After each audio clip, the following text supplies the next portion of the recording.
You want to find that drive and focus that has you locked in and on fire every single day? My book, The Mirror Motivation, will do it for you. I bought a copy for you.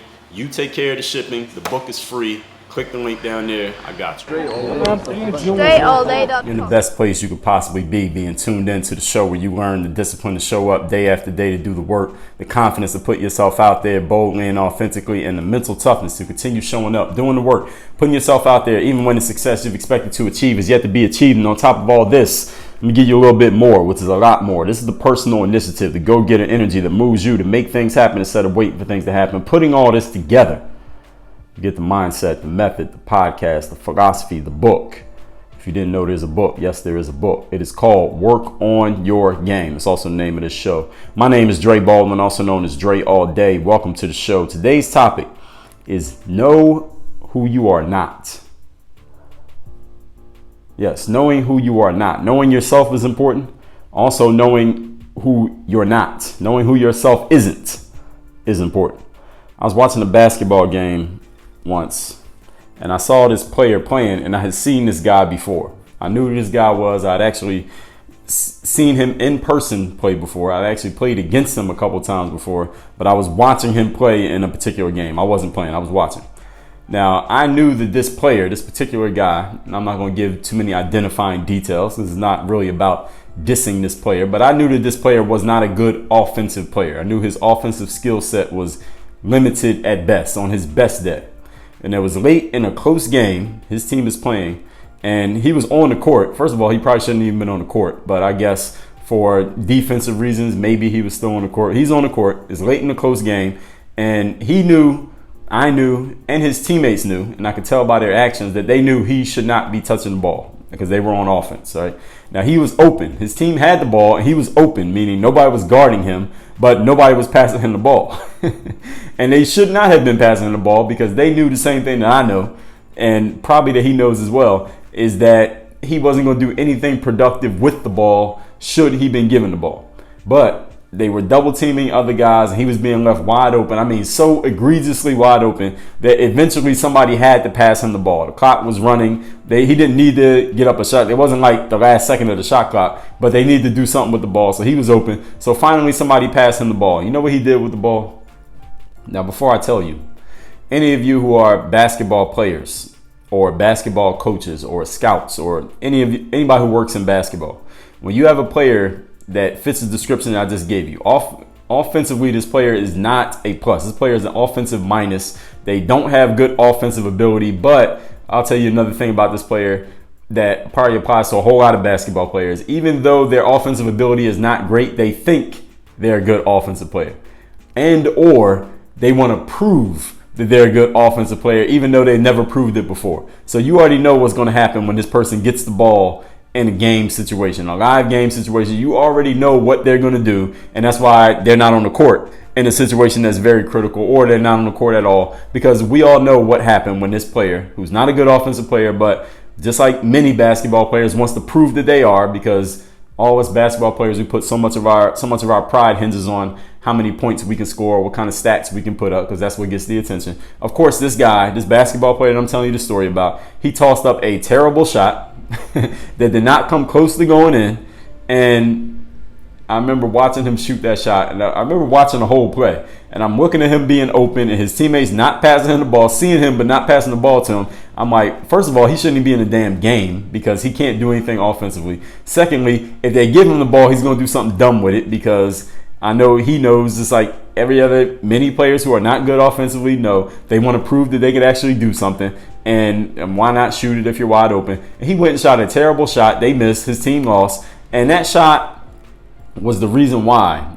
I remember after watching him miss that shot, thinking to myself, that shot right there, when he put up that bad shot and his team ended up losing the game, that's the reason why this guy, this particular player that I was talking about, that's why he won't ever play anywhere significant in his basketball career. He'll never play on a team that matters. He'll never play in a league that matters. And if he happens to get lucky and find himself in one, he won't be there for long, because his, I'm going to call it what we call basketball IQ. I'm not saying he's a dumb person, but his basketball IQ hasn't caught up to the fact that he doesn't know who he isn't.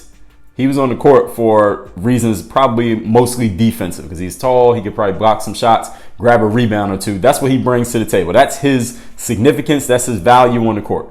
But a lot of players who have that value, many of them don't want to accept that that's their value. They want to try to prove that they can do more because, like I said, the attention goes to the people who score the points on offense. And the fact of the matter is, these days, just in life and period in general, basketball is a good metaphor for this, but just in life in general, everybody wants to be the star, right? Everybody wants to show that they can be that guy or that girl. So they see whatever it is getting the attention, and then they go try to do it. And you can look all around online and see plenty of examples of this. I don't even have to give you too many of those. Today's episode is not about basketball, though.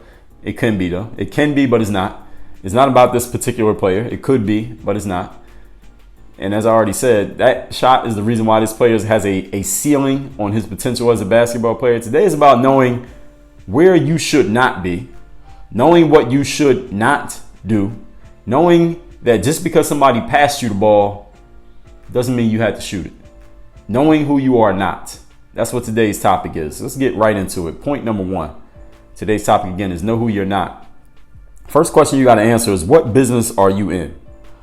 In other words, what is the what's the most important outcome that you want to achieve through everything that you're doing, all the actions that you're taking, all the moves that you're making, all the energy that you expend, all the time that you put into stuff, all the money you do, all the money you utilize, everything else that you're doing, all the resources that you put out there. What is the most important return on that investment that you're looking for? That's the answer to the question, what business are you in? So I'm not talking about I'm a teacher or I'm a coach or I'm a podcaster or I'm an author or I'm a student. That's not what I'm talking about when I say what business you're in. I'm not asking you what industry you work in. I'm asking you, what is the outcome that all of your actions are trying to achieve? Just one outcome. What is it? When you know the answer to that question of what business you're in, that'll help you remember what business you're not in. Because when you know what business you're in and you have an offer or an opportunity to do something else, then you'll be able to say, okay, does this align with the business that I'm in? Yes or no? It's a black and white question.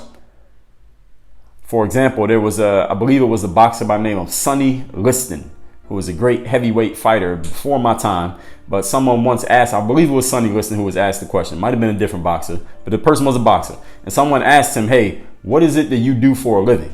His answer was, I knock motherfuckers out. That's the business that he was in. He wasn't in the business of boxing. He wasn't in the business of hand-to-hand combat. He was in the business of knocking motherfuckers out. What business are you in? That basketball player who I was referring to, if I was coaching him, whether as the basketball coach or maybe I was his personal trainer or just his mindset coach, I would indoctrinate him with one idea. All right, you are in the business of grabbing every rebound and protecting the rim. That's your business because that's what you're good at. That's the reason why anyone picks you up on their basketball teams, because you're tall, you can block shots, you can grab rebounds. That's why you're on the team. All right, not to score points. I don't care if you score 0. You just grab all the rebounds and play great defense. That's why we want you. All right, I don't need you to be Anthony Davis. I don't need you to be Shaquille O'Neal or Wilt Chamberlain or who else is tall. I don't need you to be none of them. All right, I just need you to block shots and grab some damn rebounds. I need you to be Dennis Rodman. Y'all know who Dennis Rodman is? He's an NBA or basketball Hall of Famer who won, what did he win? 5 NBA championships, which is a lot. That's why he's in the Hall of Fame. One reason. He led the NBA in rebounding several times. He was NBA's Defensive Player of the Year several times. His last few years in the NBA, well, 3 of his last few years in the NBA, he played with the Chicago Bulls next to Michael Jordan and Scottie Pippen after playing on the Detroit Pistons that had a big rivalry with the Bulls years earlier. But the reason why Michael and Scottie and Phil Jackson were okay with having Dennis Rodman on the team, you know why? Because they knew Dennis Rodman was in one business.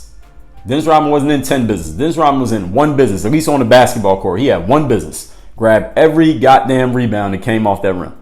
And any of you who know anything about Dennis Rodman, he did that. He did it damn well. Every rebound, he grabbed it. Led the league in rebounding, I don't know how many times. And one of the best defensive players in the league. Over and over again, year in and year out. Every game, they knew that's what they were getting from Dennis Rodman because that's the business that he was in. What business are you in? If someone who knows you and has seen you work was asked what business you're in, what would they say? If we were to ask 10 people who know you what business you're in, will we get 10 different answers that are not connected at all? Would the 10 answers at least allude to something? If you never announced it, maybe they should all point in the same direction. Do you have 10 different answers pointing in 10 different directions from 10 different people who've seen you work? You're in too many different businesses at the same time, which means you're probably not going to be great at any of them. So are you a rapper? You a basketball player, a podcaster, an author, a philanthropist, an entrepreneur, a fashion designer? Which business are you in? What are you? In other words, because I'm not telling you that you can't do all of those things. There may be people out there who do all of them. But here's the thing. If you had to pick one thing that makes all the rest work, what is your golden goose? What's the golden goose to everything that you do? Is it rapping? Is it podcasting? Is it writing books? Is it being a fashion designer? Are you a philanthropist? What is the thing that feeds into everything? What fuels everything else that you do? We'll use someone like LeBron James, for example. Everybody knows who LeBron James is, right? LeBron James has a television show, more than one probably. He got videos online. He has his own school that he opened. He has a bunch of endorsement deals. He executive produced an album for 2 Chainz, I heard, this past summer. He has investments business-wise. He gives his social commentary on things. And all of those happen why? All of those are fueled by one thing. The fact that LeBron James can ball. He can play basketball. He can play really damn well. If LeBron James stopped playing ball at a high level, or he was never good at playing ball at a high level, all of the things that I just mentioned would not matter. He could be doing them, but nobody would care. And I wouldn't be using him as an example. The basketball is the golden goose. As long as he keeps playing ball and having an impact in the basketball world that he's been having, that feeds everything else. That's the golden goose, is laying the golden eggs. So it laid an egg for endorsements, one for investments, one for social commentary, one for music, one for television shows, one for opening a school. That golden goose laid the eggs that allow him to do everything else. If he didn't do what he needed to do and didn't feed that golden goose with his play on that basketball court, those eggs would stop getting laid because the goose would be dead. And then nobody would give a damn about all the other things that he wanted to be involved in. So the question that you need to ask yourself, what is my golden goose? And am I feeding that goose? Remember when Tiger Woods was the man in sports? I mean, Tiger Woods was like the guy in sports right before LeBron took over as the guy in sports, pretty much. Tiger Woods was the guy in sports because he was dominating where? On that golf course. All right, now, I know there's plenty of, I opened you up for a joke right there, but he was the man on the golf course, right? That's where he was dominating. But as soon as he had the situation with his wife and all the stuff that he was supposedly doing off the golf course, and then he had the painkillers thing, then he had a DUI situation, and then he had the back issues and the knee issues, and his body was all wrecked. And it was a long time it seemed like Tiger Woods was on his way down, right? It was the great downfall. As they say, the media builds you up to break you down. Tiger Woods was falling apart, at least like career-wise, and he was losing endorsements. He was losing sponsorships. Nobody was really saying his name. Nobody wanted to stand next to him, metaphorically speaking. Why was that? Was it because he cheated on his wife? No, because he wasn't the first one, nor would he be the last to do that.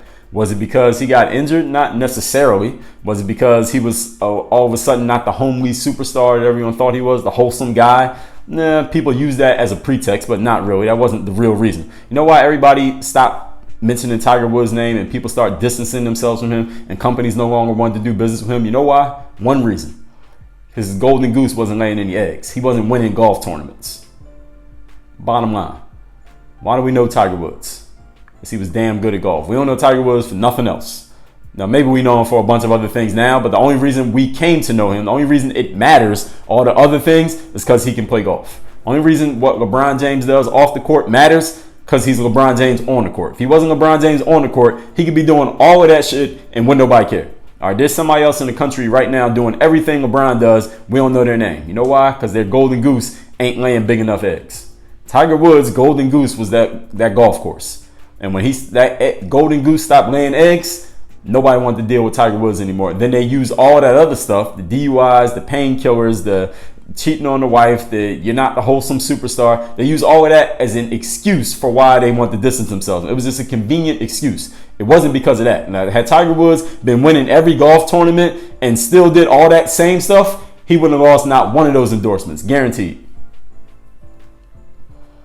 Why? Because the golden goose was still laying eggs. Remember what the question is here. We're still on point number 1. Remember what the question is. What business are you in? Tiger Woods lost sponsorships. He lost endorsements. Companies didn't want to deal with him anymore. Other famous people weren't really around him anymore. You know why? Because they were all thinking about one thing. Not Tiger Woods. They were thinking about business. It's not good for our business to be associated with Tiger Woods, said, who knows, McDonald's, because he isn't the wholesome Family Guy superstar we thought he was. But guess what? Had Tiger Woods been winning the Grand Slam that year, all 4 majors, and still had cheated on his wife, McDonald's wouldn't win any damn where, because McDonald's in the business of making money. Tiger Woods is a cash cow. So we're using a lot of animal references here today. The Golden Goose. What is your Golden Goose? All right, that's the question that you need to get answered. Everybody dropped Tiger Woods because he wasn't winning tournaments. Everything else was an excuse. So what's the equivalent for you? What's the one? And as soon as Tiger Woods started winning again and he looked like he was good again, all of a sudden, very quietly, it wasn't even a big press release. Very quietly, all those endorsements came back. All the money came back. Everybody was Tiger Woods' friend again. Everybody wanted to post a picture of Tiger Woods winning his tournament on their social media and write some inspiring comeback story about it, right? But when he was losing, I ain't hear nobody say his name. What's your Golden Goose? What's the Golden Goose that if everything fell apart for you, as long as you kept doing that one thing, everybody's going to stay around? Remember what it is. Once you realize what it is, you need to remember what it is. You need to tattoo it on your forehead so that every single day, every decision you make, remember the point, choosing wisely, every decision you make is driven by feeding that goose. Point number 2. Today's topic is know who you are not. When you plant your flag as to who and what you are, understand some people are not going to like it. Everybody's not going to agree with you. Like, you might not be your Golden Goose might not be basketball player. Right? Maybe everybody can't occupy that same space. Everybody can't be LeBron or Tiger Woods. Your flag may be planted in a much more niche location or niche location, however you wish to say the word. Some people are not going to like it. Some people are going to disagree. Some people may be turned off by the fact that you've chosen a certain position, a particular position, especially if there's any possible controversy linked to the position that you've chosen. And the biggest problem that many people have when it comes to establishing their position, establishing their brand for whatever it is you're going to stand for, is that you're trying to please everybody. The problem is that's impossible. And that's why it's not working. When you're trying to please everybody, you're trying to get everyone to like you, you're trying to not say anything that could ruffle any feathers and not do anything that would piss anybody off, that's when you're going to have a problem. And it's actually the problem that Tiger Woods had, because as soon as that whole adultery thing happened with his wife, Tiger Woods tried to apologize to everybody. He was apologizing. Tiger Woods apologized to the PGA for cheating on his wife. I never quite understood that. What the hell has the PGA got to do with that? You play golf for a living. What does that got to do with what you're doing with your family? I never quite understood that, but I do understand it at the same time, is that Tiger Woods was trying to please everybody. That was his problem. And because he was trying to please everybody, he lost his mental mojo, whatever it was inside of him that gave him that fire that let him dominate on that golf course, is all aligned. It's not like an on and off switch that you could just be that guy when you get on the golf course and then that doesn't exist at all when you get off the golf course. No, it was fueling his whole life. It was fueling everything he was as a person, the good and the bad. And we all have good and bad sides. Only difference with Tiger Woods, he just happens to be famous. So all his transgressions play out on TV while yours, nobody knows about. But it's the exact same thing that we all have. But Tiger Woods was trying to apologize to everybody because he was trying to please everybody. As soon as that thing happened, he lost his mojo. He lost that fire went out, that spark went out. Somebody threw water on his flame that was inside of him, whatever it was. He tried to appease everyone with his apologies, and he looked like a fool in doing so. It's just my opinion, but it's my show, so you know it's my opinion.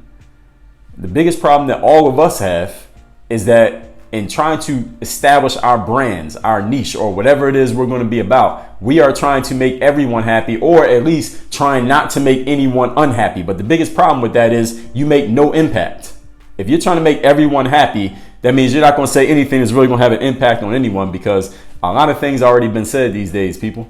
A lot of people have already established themselves in certain positions. So if you're just being a follower, you're being a Me Too person, in the same, I don't mean Me Too like the hashtag for women. I'm talking about Me Too as in somebody already did that, now you're going to jump in and do it too. You're not going to stand out because it already exists. Somebody already built a house on that land. What you going to build an apartment on top of their building? Or nobody cares. You'll never own that building. So that's the problem that people have, is trying to please everyone. You know, at the opening of this podcast, this very episode you're listening to right now, there's a I put a little audio bump on there that says I've had millions of downloads of this show and all these episodes, but I didn't like the number of reviews. I said, leave a goddamn review. There may be some people who heard that who may be turned off by the fact that I use that type of language. Good. I want you to be turned off, or I want them to be turned off. They might not be listening anymore. They might have decided they can't listen to this podcast anymore because they don't like the language. Good. I don't want them to listen to it. And I'm not doing that out of perversity. I'm not doing it specifically, let's put it that way, to turn somebody off, but I'm doing it because that's where I am. That's who I am. This is the way that I talk. This is the way that I converse. If you were to have a conversation with me in person, that kind of language just might come out. And the people who don't like it, look, they need to know up front. That's why I put it at the very beginning. I didn't put it at the end. I'm not going to let you listen to 20 minutes and then have you turned off. Now I'm going to turn you off before the episode even begins, so you know you're in the wrong place. Same thing I told you yesterday with Amazon, those 14 principles of leadership. They don't wait till you've been working there for a week to tell you that. No, they tell you that up front before you even apply. So you know what you're getting into before you even decide to go forward. So you can't say nobody told me. All right, now you know up front. The biggest problem that many of you have in establishing your brands or trying to establish your niche is that you are trying to not offend anybody. You are trying to appease everybody. You're trying to do everything. And in the process, you're getting lost in the sauce of everythingness. You're getting lost in the sauce of blandness. You're getting lost in the sauce of nobodiness because you're not doing anything that's going to separate you from everybody else who's already doing that shit. So who are you? What business are you in? I heard a guy giving a speech one time, and at the beginning of his presentation, before he even got into what he was going to talk about, he said, look, I'm going to tell y'all up front, at the end of this presentation, at the end of this hour, I'm going to ask all of you, because he was selling, he was a salesperson. He said, at the end of this presentation, I'm going to ask everybody in this room to give me $12,000 in cash or credit, but you can get what I'm saying. I'm going to ask everyone to pay $12,000 for what I'm going to offer you at the end of this presentation.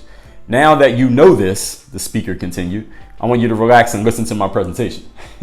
And I like that because you know what he was doing? He was removing the tension because everybody in the room knew that this guy was going to sell something. All right, the room that I was in at that time, everybody knew that the person on the stage was a salesperson. They knew he was going to make an offer. We didn't know what it was and we didn't know how much it was going to be. And there were people in that room who were like, we just want to know what the offer is and how much it's going to be. So he gave it to us up front. I'm not going to bury the lead, as they say in writing. I'm going to tell you right up front what the deal is. I'm going to ask you for 12 grand at the end of this presentation. At the end of the presentation, he did exactly what he said. He did ask for $12,000.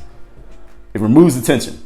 So if you're going to piss people off, do it up front. If you're going to turn people off, do it up front. If you're going to say something that you think is going to cause some people to turn away and not want to deal with you anymore, do it up front so you don't waste their time having to listen to you and you don't waste your time addressing people who are not part of your audience anyway. Now, have you ever done that yourself? Now I'm off of that and on to you. Have you done that yourself? Do you know who you're not? Do you know who you're not for? Do you know who you don't want in your audience? Do you know who you don't want to work with? Do you know who you don't want buying your products? Do you know who you don't want subscribed to your podcast or listening to your YouTube channel or reading your blog posts? Who do you not want around you? Have you ever even thought of that? Have you ever had someone consuming your materials, whether it's something they paid for, something they got for free, maybe they saw you in person, and they just had a disagreement with something you were doing? What'd you do? Did you adjust yourself to fit what they thought, or did you tell them that they're probably in the wrong place? Point number 3.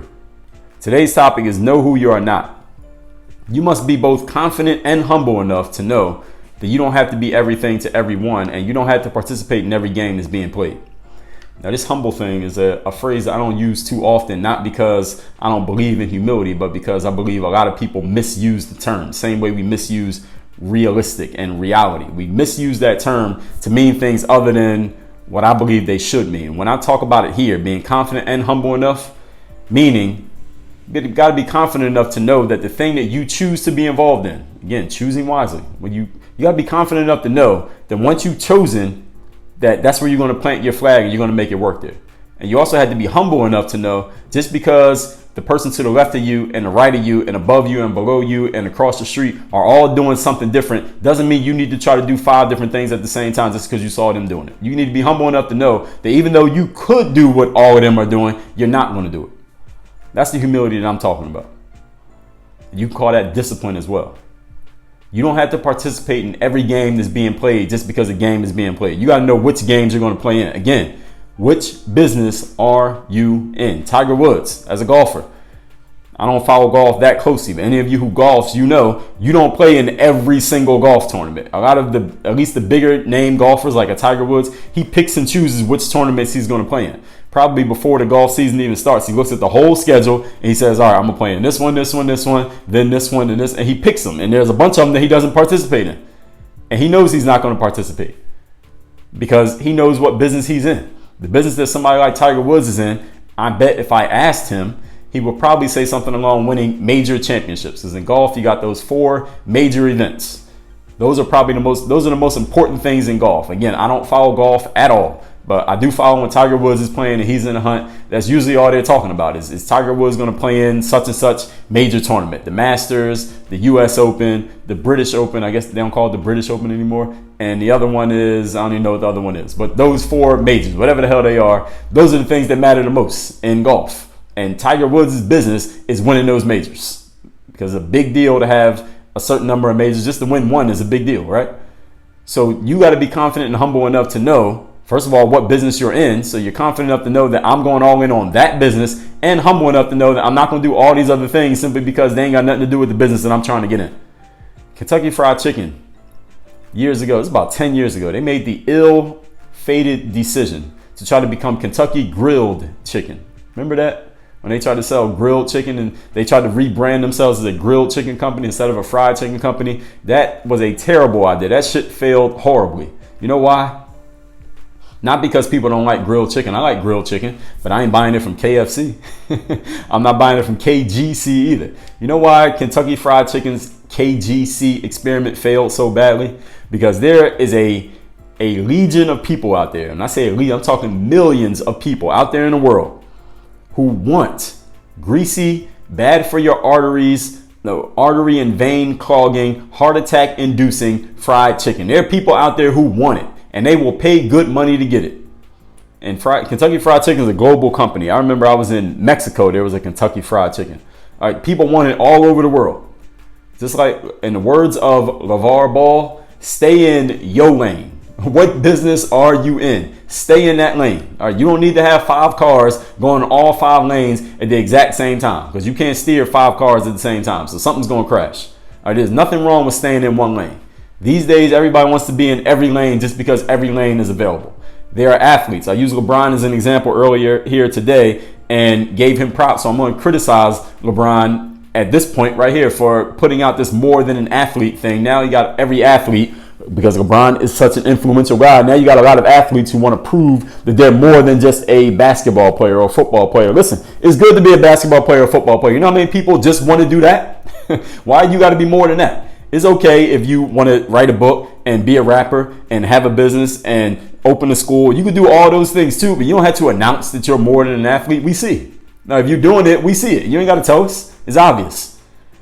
My point here is that you can get in one lane and dominate that lane, and everything else will come from that lane. It's like the offspring of that lane, but serve that lane. Don't forget to service the accounts. Any of you who works in any type of sales or the media buying or any type of long-term sales process where you make a sale to someone, but then you're giving them a service on a consistent basis and those contracts have to be renewed. They call that servicing the account. Or some of you who work in sales know exactly what I'm talking about. Or maybe if you're on the other end and people actually call you and sell you on a product and you get to make that buying decision, they got to service that account, right? If something's not right with the service that they sold you, you call them and they don't respond and they're not coming and fixing that shit. When that contract is up, you're going to go find somebody else to buy from. True or not true. So you got to service that account. So feeding the golden goose is the same thing as servicing the account. You know why the United States of America is named after Amerigo Vespucci and is not named after Christopher Columbus, the guy who we got a whole day for Christopher Columbus, right? That says he discovered, quote unquote, discovered America, which we know is bullshit. But the story is he discovered it, right?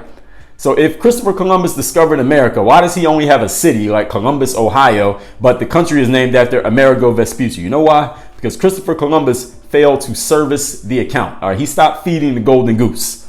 Now, he had the golden goose, but he stopped feeding it. The goose died, and then somebody else came in and started feeding a different goose, and they ended up eating all his food. All right, they ended up getting the scrambled eggs from his goose's eggs because Christopher Columbus failed to service the account. What account are you servicing? What business are you in? Are you in your lane? Are you staying in your lane, as LeVar Ball would ask you?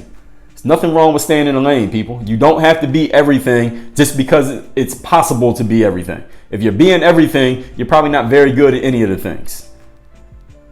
Is it a coincidence that when LeBron James started saying more than an athlete, he had one of his worst seasons and he got injured for the first time? Is that a coincidence? I'm not saying that that's why he got injured, but I'm saying that's probably why he got injured. All right. Tongue in cheek, but you get what I'm saying. You don't need to do everything just because. All right. What lane is Serena Williams in? All right. You ain't even got to think about it. You know what lane she's in. What lane is Oprah Winfrey in? Talk shows. That's what Oprah does. She sits down and has a conversation with someone and is deep and is revealing and is insightful and people love it. That's how Oprah became Oprah. That's the reason we know her name. Why we know Serena Williams? Because she gets on that tennis court and she does damage. Kim Kardashian, what lane is she in? She's in a lane of showing you what she looks like and her body and how people are interested in her physical appearance, and everything else comes from that. All right. No matter your opinion, you got to agree with that. That's her lane. And she knows what lane she's in. Go look her up online or anywhere she's at. She knows what lane she's in. She knows exactly where her bread is buttered. Kanye West, what lane is he in? He makes music. Everybody knows that. He knows it. Al Sharpton, what lane is he in? He's an activist. Everybody knows if Al Sharpton's coming around, there's some injustice is going on, something that's not right when it comes to the betterment of black folks, at least in his opinion, and he's going to speak out on it. Everybody knows that. When you hear his name, you know that's what's about to happen. That's what I mean when I say staying in your lane. Do you even know what lane you're in? Have you even pulled your car out of the driveway? Now, yes, all these people I just mentioned, Serena, Oprah, Kim, Kanye, Al Sharpton, LeBron, they all do many things. None of them does just one thing. We can agree to that, right? But if everything fell apart for them, if all the stuff they were doing just stopped working all at the same time, every single one of them can always go back to relying on that one lane. The question is, what's your lane? Do you even know? Let's recap today's topic, which is knowing who you are not. Not just knowing who you are, but knowing who you're not. I told you I came up with this idea as I was watching this basketball game, a player who I had seen play before. I knew his abilities and I knew his limitations, and I knew that if someone passed him the ball, he was going to put up a shot that he could not make, and he wasn't going to make it. He was going to mess up the game for his team, and that's exactly what happened because this player did not know who he wasn't.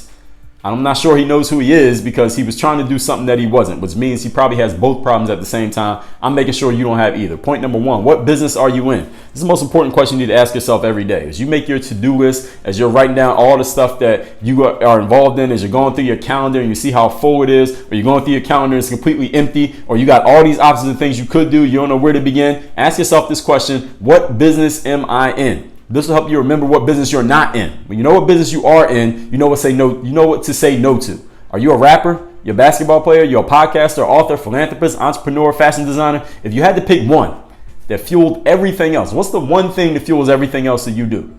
LeBron James, again, great example. He has a TV show, school, endorsements, music, investments, social commentary. He does all those things. All right, I'm not commenting on whether he's good or bad at any of them, but we can agree that he does them all. But what's the one thing that fuels everything he does? Is the fact that when he gets on that court, he's one of the best players in history. If he wasn't balling at a high level, all that shit wouldn't matter, and most of it would go away.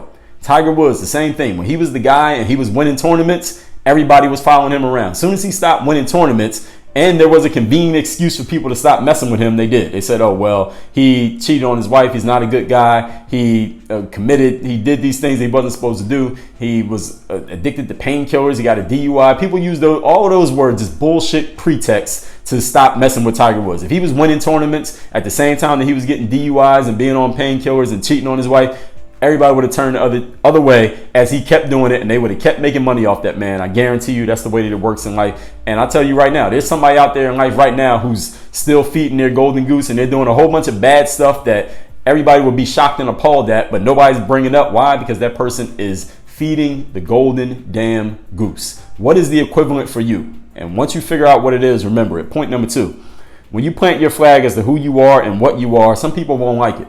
You may turn some people off by choosing a certain position. If you're not turning people off, that means you're probably a nobody trying to please everybody, and nobody's going to remember you anyway, so you need to do a better job. When you turn people off, that's a good thing.